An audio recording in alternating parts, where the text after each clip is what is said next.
이 봄날이 다가왔어요. 여러분들 하나님의 영광의 빛으로 더욱더 봄은 힘차게 살길 바랍니다. 여러분들의 얼굴과 여러분들의 삶 속에 빛이 나고 생기가 넘치기를 바랍니다. 하나님의 영광의 빛으로 빛나게 삽시다. 우리 서로 인사합니다. 시작. 하나님의 영광의 빛으로 빛나게 삽시다. 예. 우리가 엊그저께 김희연 3월 1일 독립운동 대한독립 만세한 지 100주년을 맞이했습니다. 참 이 뜻깊은 3.1절 100주년 3.1절이라 이렇게 생각합니다. 1919년도 3.1운동이 일어났던 1919년은 아시아에서 여러 가지 중요한 일이 많이 일어났습니다.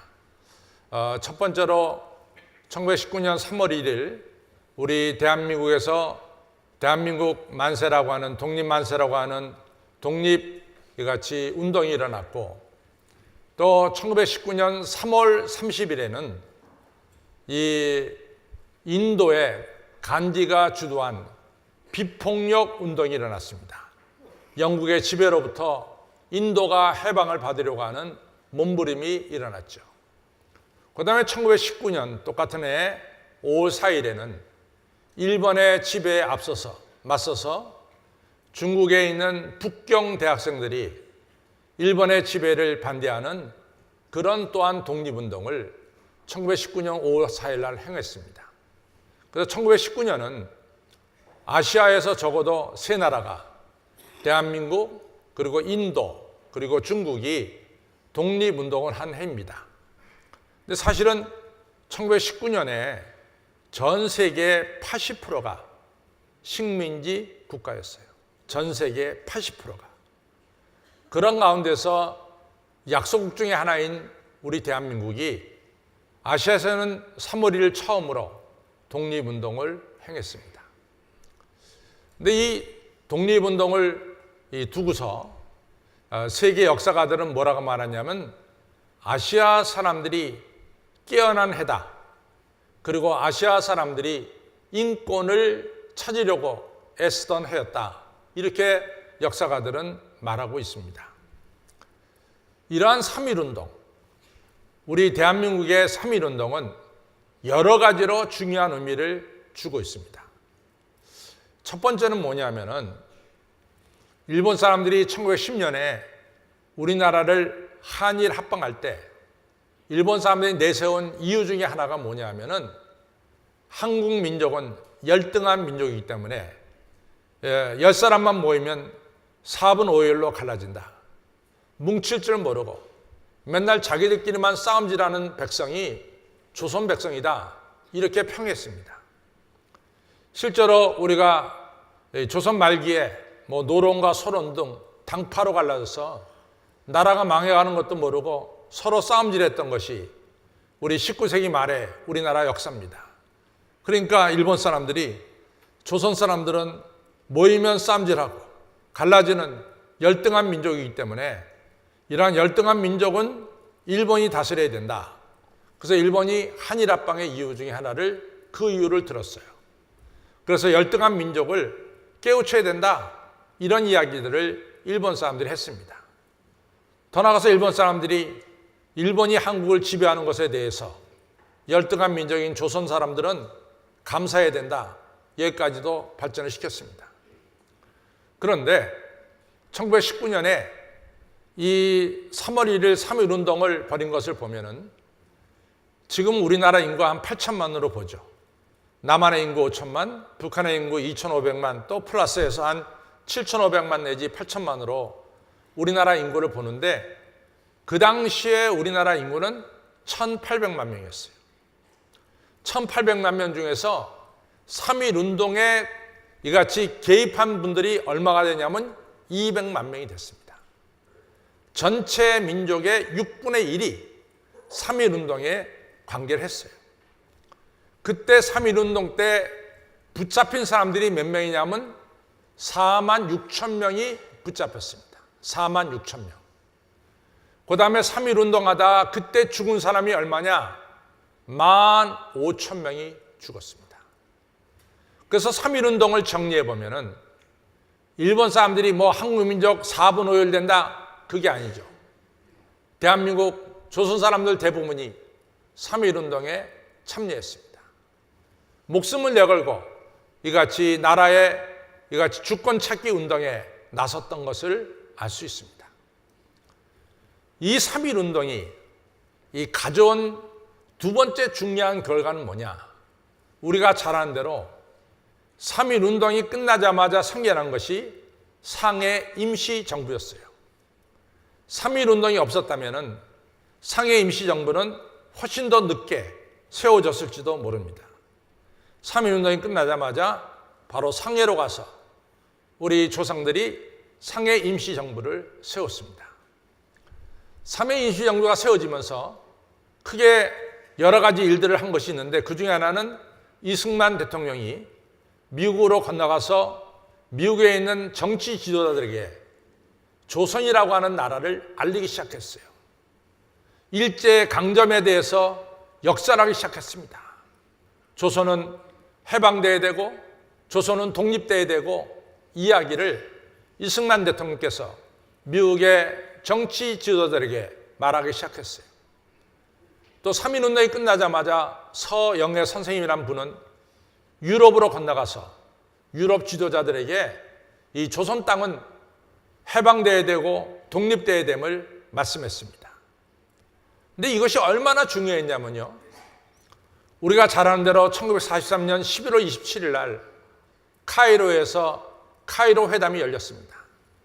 그때 미국, 영국, 중국이 함께 모인 카이로 회담에서 일본에게 100% 항복 문서를 받아야 된다.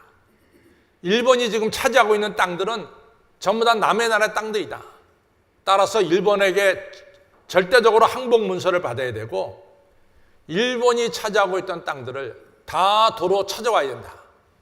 그래서 이같이 조선 한반도, 우리 땅도 찾아서 조선 사람들에게 돌려줘야 되고, 우리 한국 사람들이 거기서 독립을 해야 된다. 이걸 갖다가 1943년 11월 27일에 있었던 카이로 회담에서 확정을 지었습니다.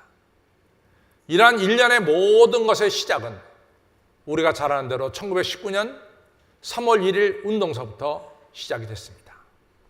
근데 이 중요한 3.1운동, 우리가 살펴보면은 독립선언서에 33인이 서명을 했죠. 독립선언서를 쓰면은 그것 때문에 죽을 수도 있는 거죠.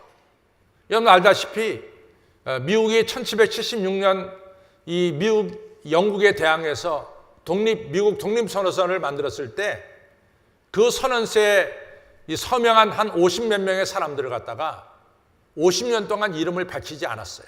왜냐하면 피해를 당할까 봐.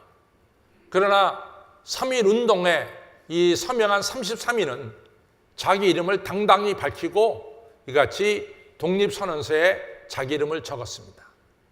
그것은 바로 자기 생명을 내놔도 좋다, 빼앗겨도 좋다, 이런 각오가 거기 들어 있습니다. 특별히 이 33인을 살펴보면은 16명이 기독교 목사님이고 장로님들이었어요. 그 다음 15명이 천도교 교인이었습니다. 그리고 2명이 불교도였습니다. 그러니까 3.1운동의 추측은 누가 보더라도 아까 장로님 말씀하신 대로 2% 크리스찬밖에 없었지만은 2% 크리스찬들이 3.1운동을 주도해 나간 것을 우리가 알 수가 있습니다. 이처럼 크리스찬들이 이 독립을 위해서 목숨을 걸고 나간 이 사건을 하나님께서 기억하시고 1945년 우리의 힘으로는 이같이 해방될 수 없는 우리 한국을 우리 하나님께서 해방시킨 것을 알 수 있습니다. 오늘 여러분과 제가 읽은 성경은 느헤미야라고 하는 성경책을 읽었어요. 근데 느헤미야는 매우 중요한 인물 중에 하나죠. 아시다시피 이스라엘이라는 나라가 주전 587년에 바벨론에게 멸망당해서 바벨론 속국이 됐습니다. 예루살렘에 살고 있었던 예루살렘 지도자들을 약 4,600명을 이 바벨론 사람들이 자기네 땅으로 포로로 끌고 갔습니다.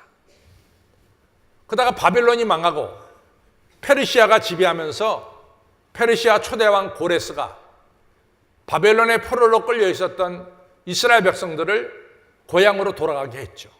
그러나 이스라엘이 독립된 것이 아니라 이스라엘의 지배자가 바뀌었을 뿐이에요.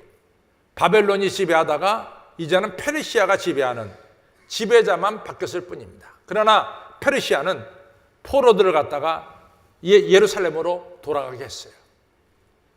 70년 포로 생활하던 이스라엘 백성들이 70년 만에 고향으로 돌아갈 때 정말 우리나라 노래처럼 나의 살던 고향은 꽃피는 산골하면서 고향을 그리면서 고향으로 돌아왔어요. 예루살렘.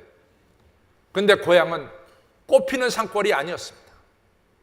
고향은 황폐하기 짝이었고 고향의 모든 집들은 무너지고 성들은 회파되고 예루살렘 성전은 이미 회파되고 고향 사람들은 지리 못 사는, 경제적으로 너무 못 사는 어려운 상태에 놓여졌습니다. 또 이같이 바벨론 포로로 끌려갔다가 고향 예루살렘으로 돌아간 사람들은 바벨론 포로 생활 속에 우리가 왜 바벨론한테 망하고 우리가 왜 예루살렘 성전이 무너져 버리고 말았는가? 저들이 반성하기 시작했어요. 그래서 적어도 포로로 끌려간 사람들은 우리가 하나님 대신 우상 숭배했기 때문에 이런 일이 벌어졌다. 우상 숭배를 제거했어요. 우리들이 하나님 주신 율법을 지키지 않았다. 우리가 율법을 다시 지켜야 된다. 그래서 바벨론 포로기에 우리가 가지고 있는 창세기, 출애굽기, 레위기, 민수기, 신명기란 책이 바벨론 포로기에 만들어졌습니다. 그래서 나름대로 말씀대로 순종하며 살겠다고 다짐하면서 포로 생활했던 사람들이 바벨론 포로민들이었어요. 그러나 포로로 끌려가지 않고 예루살렘에 남아있었던 수많은 사람들은 계속해서 우상 숭배했고 계속해서 이방 여자들과 결혼해서 이 종족이 혼합이 돼버리고 말았고 그리고 정말로 지리지리 못 사는 이런 상태로 놓여 있었어요. 바벨론 포로로 끌려갔다가 돌아온 사람들이 고향에 돌아와 보니까 한심하기 짝이 없는 거예요. 꿈에 그리는 고향은 절대로 아니었어요. 그런데 이런 고향에서 다시 무너진 성읍을 만들고 이렇게 재건하려고 했었는데 이게 안 돼요. 하는 일마다 실패하는 거예요. 바로 이런 상황에 있을 때 느헤미야라고 하는 사람은 페르시아 왕의 술관원이었어요. 여러분들이 생각하기에는 술관원하면 단순하게 술만 따라주는 이러한 사람을 알고 있는데 사실은 그게 아니죠. 옛날 왕들은 적들에 의해서 어떻게 죽임을 당했느냐? 음식에 독약을 넣고 술에 독약을 넣어서 왕을 죽였습니다. 독살시켰죠. 그러니까 왕에게 있어서 중요한 사람은 뭐냐면 매일 먹는 음식을 제대로 지키는 사람이고 매일 마시는 술을 제대로 지키는 사람이에요. 그래서 음식을 올리는 사람, 술을 갖다가 바치는 사람은 왕이 신임하고 또 신임하지 않으면 그 자리에 사람을 세우지 않아요. 왕이 신임하는 사람이 바로 음식을 만드는 사람이고 왕이 신임한 사람이 왕에게 술을 따라주는 사람이에요. 특별히 왕에게 술을 따라주는 사람은 왕에게 술을 따라주면서 왕의 이야기를 들어주는 사람이에요. 그러니까 이 술관원은 왕의 생명을 지키는 경호 대장 같은 역할을 하고 왕의 이 정치 이야기를 들어주고 그리고 기회가 되면 한마디씩 할 수 있는 비서실장 같은 일을 하는 사람이 바로 이 술관원입니다. 바벨론 포로에 이같이 4,600명이 왔고 그 다음에 후손들도 많이 태어났는데 이 포로들 가운데 가장 출세한 사람이 누구냐? 그리고 출세한 사람 중에 중요한 역할을 하는 사람이 누구냐? 다니엘도 있지만은 역시 느헤미야도 출세한 사람 중에 한 명이었습니다. 그런데 이런 느헤미야가 자기 친구 하나니로부터 예루살렘 소식을 들은 거예요. 하나니가 예루살렘에 갔다 와서 하는 말이 느헤미야가 물었죠. 우리 조국이 어떻더냐? 하나님은 말하기를 조국이 황폐했습니다. 황폐했습니다. 경제적으로 아주 낙후됐습니다. 예루살렘 성은 다 무너지고 그리고 정말 쓰레기 더미처럼 돼버리고 말았습니다. 그때 느헤미야가 그 말을 듣고 성경에 보면 슬피 울면서 하나님께 기도한 사실이 나오죠. 그리고 느헤미야는 자기 왕 아닥사스다 왕한테 부탁을 합니다. 왕이요, 저를 예루살렘으로 보내주세요. 지금 왕에게 술 바치는 비서실장, 경호실장 이 자리에서 저를 좌천시켜서 아주 못 살고 못 사는 저 예루살렘 총독으로 저를 내려보내 주세요. 이것이 바로 느헤미야입니다. 그래서 우리가 아는 대로 느헤미야는 왕의 허락을 받고 예루살렘으로 가서 느헤미야가 갔을 때 드디어 무너진 성벽을 재건하는 위대한 역할을 한 사람이 바로 느헤미야입니다. 그렇기 때문에 느헤미야가 성경에 기록된 거예요. 여러분, 오늘 우리들에게도 귀중한 사명이 있습니다. 여러분과 저의 사명이 뭡니까? 우리나라가 평화통일돼야 돼요. 해방 후 이같이 70년도 넘게 갈라진 이 나라가 이 정도로 있어서는, 이 상태로 있어서는 안 됩니다. 여러분과 저는 우리 조국이 평화통일되기 위해서 우리 믿음의 선배들이 일제강점기 속에서 해방되기 위해서 기도하고 3.1운동을 한 것처럼 오늘 21세기 한국 크리스천들은 저 백두산에서 한라산까지 평화통일돼서 37반도에서 하나님 찬소리 드높게 울려 퍼질 수 있도록 여러분과 저는 평화통일을 위해서 힘쓰고 애써야 될 줄로 믿습니다. 그것이 우리에게 주신 사명이에요. 그러면 이 사명을 우리가 어떻게 하면 감당할 수 있을까? 저는 느헤미야를 통해서 우리는 이 사명을 감당하는 길이 있다고 생각합니다. 첫 번째는 느헤미야는 자기 조국에 대해서 관심과 사랑을 가지고 있었다는 거예요. 저는 그것이 너무 중요합니다. 자기 조국에 대해서 관심과 사랑이 있었다는 거예요. 느헤미야 개인적으로 볼 땐 너무 출세했어요. 느헤미야는 걱정 없이 이 페르시아 왕을 섬기면서 살 수 있어요. 조국이 어떻게 되든 느헤미야는 관계없어요. 너무 좋은 자리에 있으니까. 근데 느헤미야는 그러지 않았어요. 자기가 비록 좋은 자리에 있다 할지라도 자기 조국이 어려울 때 느헤미야는 그 소식을 듣고 울었다는 사실이에요. 사랑과 관심을 가졌다라고 하는 사실이 있죠. 이것이 중요합니다. 태영호 영국 공사였던 사람이 우리가 프라이빗하게 사사로운 자리에서 대화를 나눌 수 있었던 그런 기회가 있었습니다. 그때 태영호 씨가 이런 얘기를 해요. 자기가 영국 공사에서 이같이 대한민국으로 올 때 대한민국 백성들이 다 나서서 환영할 줄 알았대요. 근데 자기 기대와는 전혀 달랐습니다.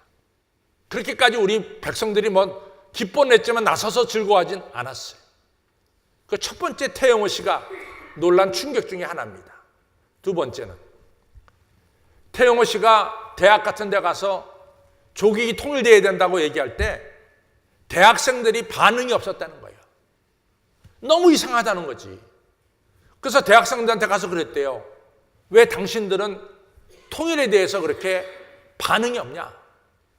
대학생들의 얘기가 우리가 이 대학에 들어가려고 엄청나게 공부했고 이 대학에서 지금 공부하고 있고 이 대학을 졸업해도 직장이 취직이 안 됩니다. 직장이 취직이 안 된다는 거예요. 그런데 통일되면은 제가 직장에 더 어렵지 않겠습니까? 그러니까 젊은 사람들이 통일에 대해서 관심이 없어요. 태영호 씨가 깜짝 놀란 거야. 그럴 줄 몰랐다는 거지. 태영호 씨가 유일하게 소망을 갖는 것은 교회라는 거죠. 교회 가서 강연할 때만이 교인들이 그래도 통일을 위해서 기도하더라 이거지. 소망은 한국 교회밖에 없더라. 이분 얘기가 그래요. 이분이 크리스찬인지 크리스찬이 아닌지 사실은 크리스찬은 아니에요, 이 사람은. 근데 교회밖에 없더라 이 얘기죠. 여러분 사실 그잖아요. 우리가 먹고 사는 문제가 너무 급하다 보니까 여러분과 제가 조국 통일에 대해서 얼마만큼 생각하고 있냐 말이지. 우리는 사실 별로 생각하지 않고 지낼 때가 많아요. 우리 개인적인 일이 더 급해. 그러나 여러분 또 한편을 보세요. 우리가 경제대국 10위 안에 들었지만 얼마나 허약하기 짝이 없어요. 그렇잖아요. 일본은 지금까지도 이 위안부에 대한 사과를 하지 않아. 일본은 지금까지도 우리나라를 비판하고 있어. 독도는 자기 땅이래. 얼마나 가슴이 터집니까? 이 3.1운동 한 것에 대해서 적어도 자기들이 강점기에 한국을 지배한 게 잘못됐다면 100주년을 맞이해서 아베가 한마디 해야지. 우리가 한국을 지배한 것은 잘못된 거라고. 그 한마디도 없어요. 중국 사드 때문에 경제적으로 얼마나 우리나라에게 보복을 했어요. 미국 방위비를 지금 1조를 넘게 받고 있어요. 그리고 더 달라 그래요. 우리가 얼마나 약한지 모릅니다. 이러한 약함의 시작은 어디에 있습니까? 남과 북이 갈라졌다고 하는 데서 우리의 약점이 있지 않습니까? 성도 여러분, 우리나라가 통일이 돼야 돼. 평화 통일이 돼야 돼. 그래서 세계에 이같이 하나님의 복음을 세계에 전하는 이러한 복된 나라가 돼야 될 줄로 믿습니다. 우리 백성들이 나라를 생각하는 마음, 느헤미야처럼 나라를 사랑하는 마음이 우리에게 있어야 됩니다. 관심이 좀 있어야 돼요. 저는 로마서를 펼쳐볼 때마다 감동을 받는 게 있어요. 로마서 9장 1절을 펼쳐보면 사도 바울이 그래요. 하나님, 나는 내 동족, 내 권력, 이 지천이 예수를 믿고 하나님의 구원받는 백성이 되는 일에는 내 목숨을 버려도 좋습니다. 나는 죽어도 좋으니까 내 동족이 예수 믿고 구원받는 백성이 되기를 원합니다. 그것이 로마서 9장 1절, 2절, 3절에 나오잖아요. 예수님께서 누가복음 19장에 예루살렘을 올라가면서 예루살렘 보시고 우셨어요. 예수님이 우셨어요. 우시면서 하는 말씀이 예루살렘아 예루살렘아 네가 평화에 대해서 관심을 가졌다면 얼마나 좋았던 거. 그러니까 평화를 거저오는 예수님을 저들이 영접지 않고 예수님을 죽이잖아요. 그러면서 예수님께서 앞으로 30년 내에 40년 내에 닥칠 예루살렘의 이 어려움을 보면서 예수님이 우셨어요. 70년에 로마 장군 디투스가 예루살렘을 쳐들어와서 돌 하나 돌에 남기지 않고 예루살렘을 회파하고 예루살렘을 죽이는 이것을 예수님이 내다보시면서 우셨다 그 말이에요. 예수님께서 자기 조국 예루살렘에 대해서 관심과 사랑을 가지면서 우셨습니다. 사도 바울, 이방을 향해서 복음을 전하는 위대한 사도지만 역시 자기 민족의 복음화되기 위해서 우셨던 분입니다. 여러분, 여러분과 저도 예수님처럼 사도 바울처럼 우리 조국을 위해서 사랑과 관심을 가지는 대한민국 백성이 되어야 될 줄로 믿습니다. 대한민국을 사랑해야 돼요. 조국에 대해서 관심이 있어야 돼요.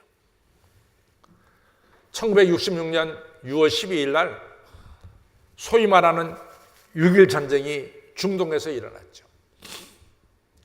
그때 중동에서 6.1 전쟁이 일어났을 때 스탠포드 대학 총장이 스탠포드에 대학 다니는 이스라엘 학생들과 아랍 학생들을 불러 모았어요. 너희들 조국이 전쟁이 났다. 그러나 조국 전쟁은 거기 있는 사람들이 해결할 것이다. 너희들은 다음 주에 있을 이 학기말 시험 공부를 잘 준비해서 시험을 치르기를 바란다. 요동하지 말고 공부해라. 이랬어요. 그런데 이스라엘 학생들은 모여서 우리 조국이 지금 전쟁에 휩싸였는데 학기말 시험이 대수냐 말이야. 이스라엘 학생들은 스탠포드 학생들은 그 길로 이스라엘 가서 군대에 들어가서 전쟁에 임했어요. 아랍 사람들은 다 도망갔어. 여러분, 어느 민족이 전쟁에서 승리를 했겠어요? 뻔하잖아요. 6.1 전쟁으로 아랍이 예루살렘도 뺏기고 갈릴리 호수도 빼앗기고 다 빼앗겼어요. 시내산도 빼앗겼어요. 어느 민족이 그 전쟁에서 승리할 건 우리가 불보듯이 뻔해. 자기 나라를 사랑하는 이스라엘 백성들은 500만도 안 되는 사람 가지고 1억도 넘는 아랍을 이겨서 이같이 영토를 확장시켰습니다. 그러나 1억도 넘는 아랍 군대는 500만 명도 안 되는 이스라엘과 전쟁에서 대패를 거두고 마른 거죠. 우리나라의 미래는 여러분과 저가 우리나라를 사랑하고 관심하는 데 있습니다. 사랑하고 관심을 갖는다는 구체적인 게 뭐냐? 오늘 느헤미야가 기도했어요. 슬피 울며 느헤미야가 금식하며 기도했다 그랬어요. 우리가 나라를 사랑한다는 일은 바로 기도하는 일이죠. 하나님이여 이 나라를 지켜 주옵소서. 이 나라를 지켜달라고 기도하는 일이 바로 여러분과 저가 해야 될 일입니다. 느헤미야는 하나님께 기도했어요. 근데 기도의 내용이 분명해. 첫째는 뭐냐?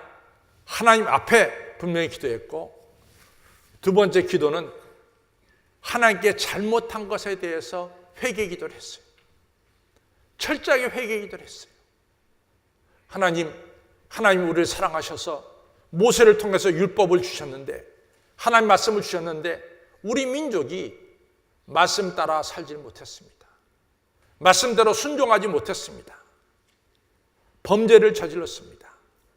우리의 죄를 우리가 아오니 우리의 죄를 용서하여 주옵소서. 회개 기도를 드린 거예요. 저는 너무 중요한 회개 기도라고 생각합니다. 회개 기도라고 생각합니다. 여러분, 올바른 기도는 누가복음 18장에 나왔듯이 바리새인처럼 자기 자랑하는 기도는 올바른 기도가 아니에요.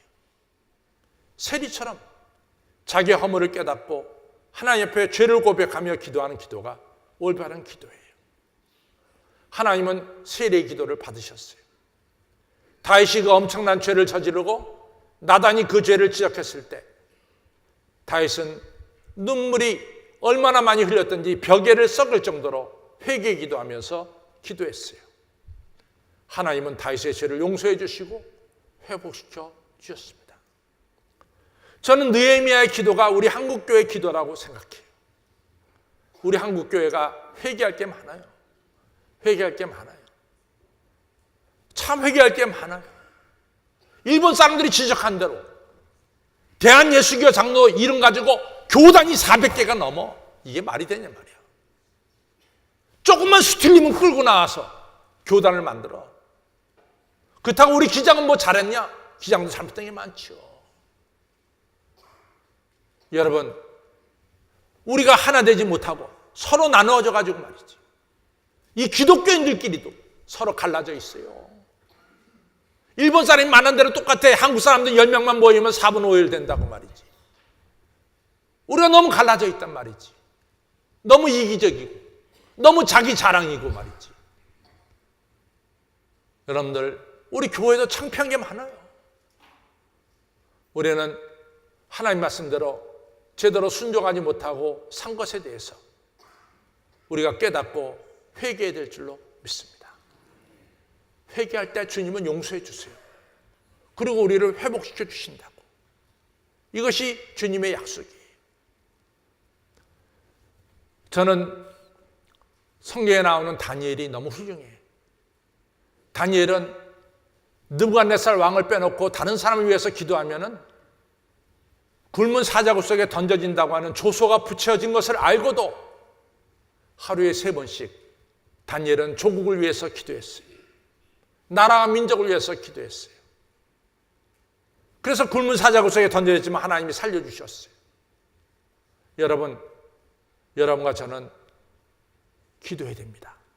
아침에도 조국을 위해서 기도하고, 점심 때도 우리 민족을 위해서 기도하고, 저녁 때도 평화통일을 위해서 여러분과 저는 기도해야 될 줄로 믿습니다. 오늘 설교 시간에, 예배 시간에 그냥 설교만 듣고 끝나는 것이 아니라 여러분 마음속에 한 가지, 두 가지는 좀 새기세요.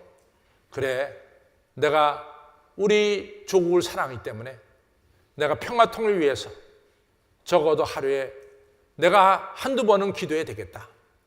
이런 마음의 결심을 여러 성도님들께서 꼭 가지시기를 바랍니다.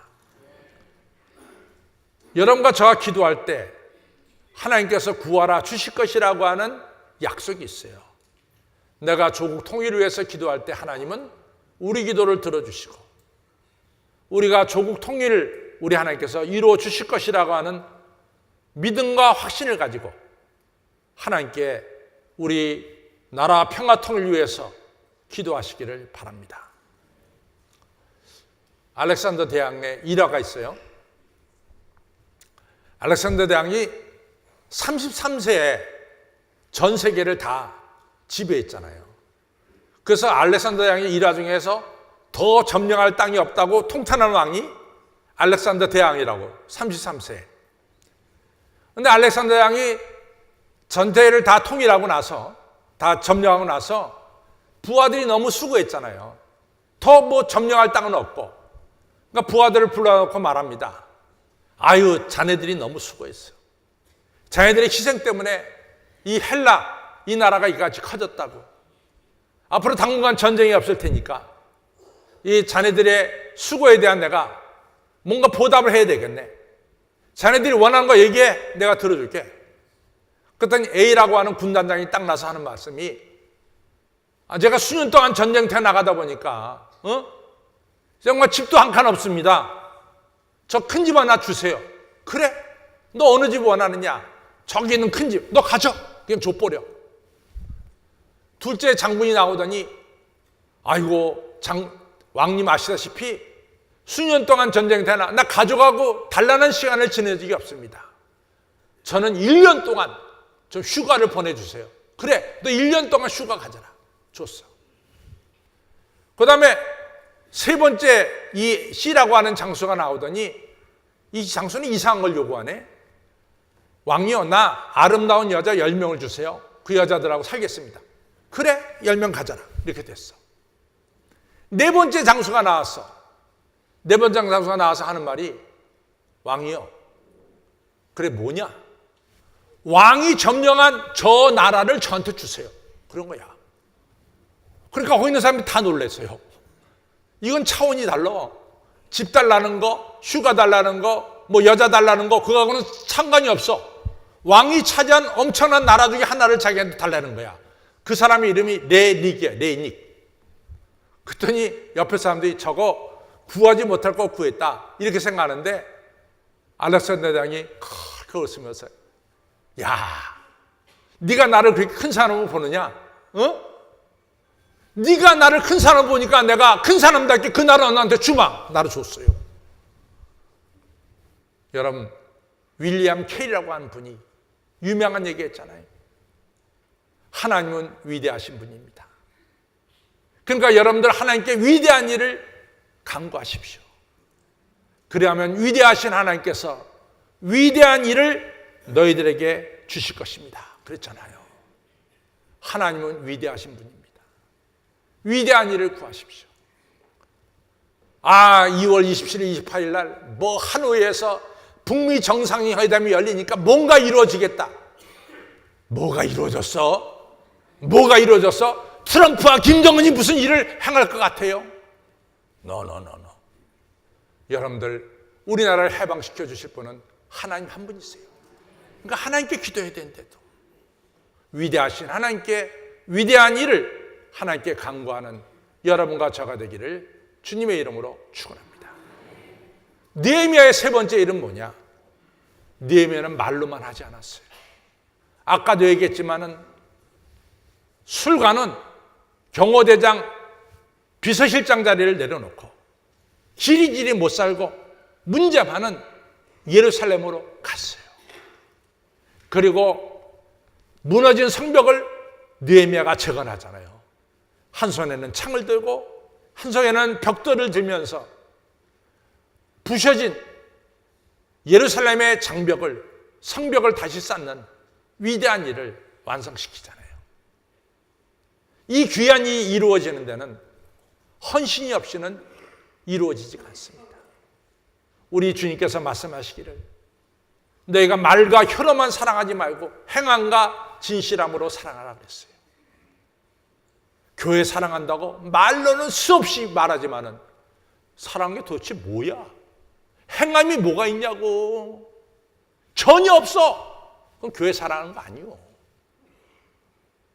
우리가 나라 사랑한다 그럴 때 말로만 난 대한민국 그래서 불법은 지가 다 저질러. 그게 무슨 나라를 사랑하는 거야. 그거 아니죠. 여러분과 저는 사랑한다 그럴 때는 몸으로 헌신하는 게 있어야 됩니다. 수고하는 게 있어야 됩니다. 저는 우리 교회가 이 평화통일을 위해서 지금도 저는 기도하는 게 있어요. 올해는 우리가 몽골로 의료 선교 가지만은 지난해에는 베트남으로 갔다 왔지만은 제 마음속에 끊임없는 것은 조만간에 북한 땅에 의료 진료소로 가서 우리 북한 주민들에게 의료 혜택을 주는 것이 그것이 우리에게 꿈이요. 나는 사실 교회를 세우고 싶어. 그런데 교회를 북한 땅에서 허락을 안 해요. 그러나 의료 진료소에 가서 의료 봉사하는 것은 그들이 관심이 있어요. 북한 사람들이 너무나 기생충이 많대요. 지금 시급한 게 기생충 약이래요. 저는 기회가 되면은 우리 교회가 올라가서 전 그 일을 하고 싶어요. 수많은 우리 동포들을 어려운 것을 해결하는 우리 한신교회가 되기를 원합니다. 여러분들도 이같이 동포를 위해서 우리 조국을 위해서 헌신하는 마음을 좀 가져야 돼. 수고하는 마음을 가져야 돼. 그러한 일이 우리에게 주어졌을 때 여러분들 적극적으로 나서서 그 일에 동참하시는 여러분과 저가 되기를 바랍니다. 구체적이어야 돼. 행함이 있어야 됩니다. 느헤미야처럼 행함이 있을 때 무너진 성벽은 세워지고 우리가 나라를 사랑하고 기도하고 행함이 있을 때 우리 대한민국이 하나님의 역사 속에서 평화 통일되는 날이 우리에게 올 줄로 저는 믿습니다. 다 같이 일어나셔서 우리 찬송가 521장 부릅니다.